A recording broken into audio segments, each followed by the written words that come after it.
Entitled mother demanded I turn off my TV when her family walks by my apartment because her kid is grounded. I just moved into my new apartment last week, and so far, everything's been going smoothly. Everyone I've met in passing has been friendly, and I haven't encountered any of the typical shared space drama. No loud neighbors at odd hours, no parking spot theft, or arguments echoing through the walls. Granted, it's only been a week, so fingers crossed it stays that way. That said, I did have a run-in with what I can only describe as a Mama Karen and her 6-year-old son, or at least around that age.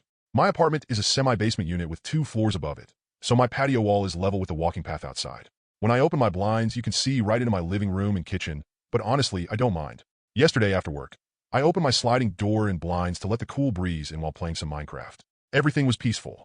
I could hear a couple of women chatting a few doors down and a kid running around, messing with the gravel along the path. No big deal. Then it happened. I heard one of the women call for the kid. Jason. Jason? Get over here, using a fake name for privacy. I glanced up and saw the boy standing near my patio, glued to my TV screen. Oh, he wasn't quick enough. Mama Karen stormed over, yanked his arm, and yelled in his face about not answering her and watching someone else's TV. I thought her reaction was a bit much, but I stayed out of it. Not my kid, not my place. I only kept half an eye on the situation in case things escalated. After a minute, she apologized to me, not for her behavior but for her son. I said it was fine. She went back to her friend, and the kid eventually resumed playing.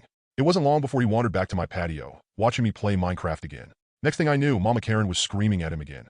This time I noticed he flinched hard. It was heartbreaking, like watching the immediate effect of emotional abuse unfold. I stood up and headed to my patio door. By then, she was already in his face, yelling. I tried to tell her I really didn't mind him watching me play, but this is where the Karen aspect really kicked in. She turned to me, her tone suddenly sugary sweet, and explained that her son was grounded and wasn't allowed to even look at a TV. I sympathized with the kid, saying, "Bummer, dude." She didn't like that. I could tell she wasn't thrilled that I addressed her son and not her, or that I showed him any sympathy. She didn't explain what he'd done to be grounded, and honestly, it could have been something trivial. Then she asked me something that completely caught me off guard. "Can you please shut off your TV when we're out here? We are usually out here for some outside time for about an hour a day. Or you can just shut your window and blinds." NGL, the people pleaser I've been raised to be, almost said, "Oh sure, no problem," and was going to do it.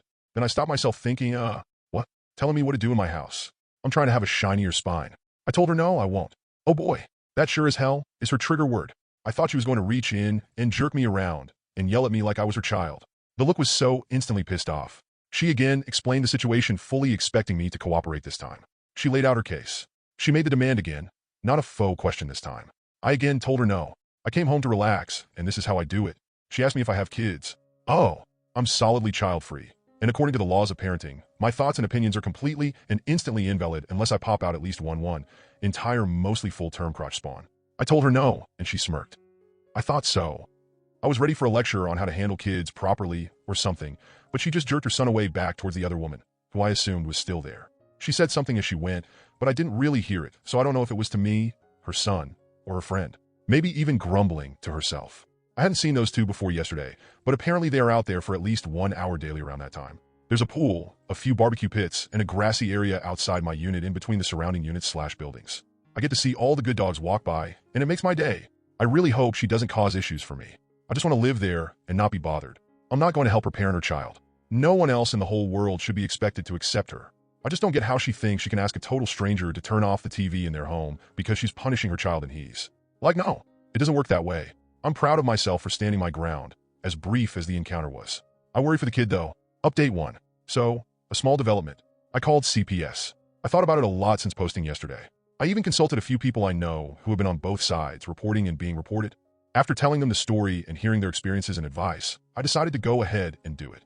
What really did it for me was that while the kid may have done something to earn the grounding, and maybe the mom had a really bad millennia that exploded in that moment, her physically jerking him around, yelling in his face, and especially his reactions pushed me to do it for his benefit. I did it anonymously and don't know which exact unit she's in. I was kind of surprised that I talked to an actual person. At first, she kind of had the tone of just taking a general complaint. As soon as I explained the kid's reactions, especially being completely nonverbal when being yelled at and shook, she took more interest. I was warned that this call didn't guarantee an investigation.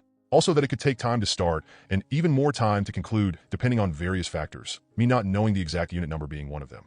So far, I haven't seen Mama Karen or the kid today to play spy on that part, and I'm afraid to ask around in case someone gives her a heads up. If she happens to bother me more, I'll tell the front office. For now, because I just moved in, I don't want to make it seem like I'm going to be that strict, nosy neighbor that reports every little thing, even if a legitimate worry in this case. I'll get an outdoor cam and a paycheck or two. I just moved. I'm a broke bitch, lol. Update number 2. Just to get it out of the way, The kid has been removed to his biological dad's house and is doing well. He is wanted there and loved from what I have been told. Okay, so last night I heard some people talking just outside my patio on the walkway, like a small crowd of people, and they hung around talking for a bit. Just past my patio, a couple walkways meet. It drew my attention to see what was going on. I had my blinds shut at the time, but the patio door cracked for the cooler air. I sat at that end of the couch and listened a bit. Almost right away, I got that they were talking about that Mama Karen and her kid. I waffled a moment, but went out on my patio to listen better and speak up. I asked about the situation and said I had been worried for the boy. Turns out, this is Karen's third child, and the other two had also been removed. They let me know this kid was now with his biological dad while the other two had been put in the child care system because their fathers either didn't want them or couldn't take them. The crowd was there because they wanted to gossip about the cops and CPS showing up the evening before to get the kid. One of them was her neighbor and said that she didn't beg for her kid not to be taken so much as beg for herself to not be arrested, but was also yelling and screaming at the cops. By the end of it, the kid is out from under her, and she was not arrested but given some sort of ticket or summons concerning the kid's treatment. I told them my experience with her, and they agreed it was right to call CPS. After hearing their stories of encounters with her and all three kids and calls to CPS over the last 8 or so years she's lived there, I knew I made the right choice in this case. After being reassured the kid was safe with his bio dad and his wife, I thanked them for the info and went back inside. They talked for about an hour more outside about random catch-up stuff between them. So, that's it. Kid has been rescued. I am so relieved for him.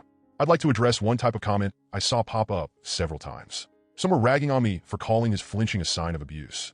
All I can say is that it was a you had to see it yourself moment. I can describe it to death, and it won't have the same impact. Those who have been abused or have seen the results know the exact kind of flinch I'm talking about. It's not just a I got caught kind of startled. It's more like recoiling from an impending physical blow they know usually follows that kind of word, tone, or volume, or like the words themselves are the hit. Yes, I completely understand that calling CPS or any authority can have lasting effects that might look bad on innocent people and create stigma in their community. My friends who have had CPS called on them were at first very upset and angry. Then later they realized it meant someone was looking out for their kids. Even if it had been someone trying to stir shit and create a stigma against them or misunderstood a situation, if they were good parents, then it would quickly be realized. CPS can also provide various resources for struggling parents, from counseling to assistance programs. It's not solely about taking kids away. The friends who had CPS called on them were able to realize they were struggling in some ways and got whatever help they needed that way. We only see moments and slices of people's lives at a time. Sometimes it can look horrible. I agree it is important to look for other signs that it is truly a bad situation. I just can't completely turn a blind eye. I'd rather make sure someone is okay.